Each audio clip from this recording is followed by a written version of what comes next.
मात्र आपण पाहतोय पनवेलमधील ही बातमी।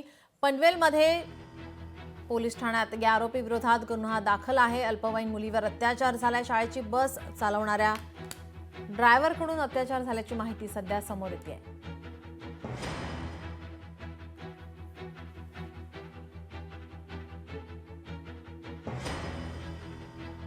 पनवेल पोलीस ठाण्यामध्ये आरोपी विरोधात गुन्हा दाखल करण्यात आलेला आहे।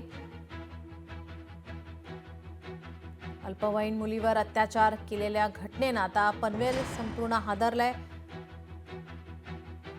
आपल्यासोबत शिवसेना उद्धव बाळासाहेब ठाकरे गटाच्या उपनेत्या सुषमा अंधारेताई फोन लाईनवरून जोडलेल्या आहेत। सुषमाताई, पनवेलमधील धक्कादायक बातमी आपण पाहतोय। अल्पवयीन मुलीवर अत्याचार झालेला आहे। शाळेची बस चालवणाऱ्या ड्रायव्हरने अत्याचार केल्याची माहिती मिळते आहे। काय बोलायचं ताई, मन विषण्ण करणाऱ्या घटना आहेत या सगळ्या। म्हणजे मुली सुरक्षित कुठे आहेत, महिला सुरक्षित कुठे आहेत, कायदा सुव्यवस्था नावाच्या गोष्टीकडनं अपेक्षा व्यर्थ आहेत। कारण सत्तेत बसलेले लोक जेव्हा सांगतात की तुम्ही तुमच्या पर्समध्ये मिरचीच्या पुड्या ठेवा आणि तुम्ही तुमच्या जबाबदारीवर काम करा, अशा सगळ्या परिस्थितीत या घटना या प्रचंड अस्थिर आणि अवघड आहे सगळं। आपण दिलेल्या प्रतिक्रियेसाठी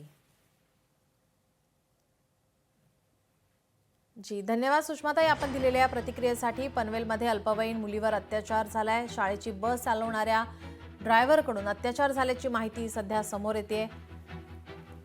या घटनेनंतर आता सर्वत्र संतापाची लाट आता उसळलेली आहे। या घटनेनं पनवेल हादरलंय।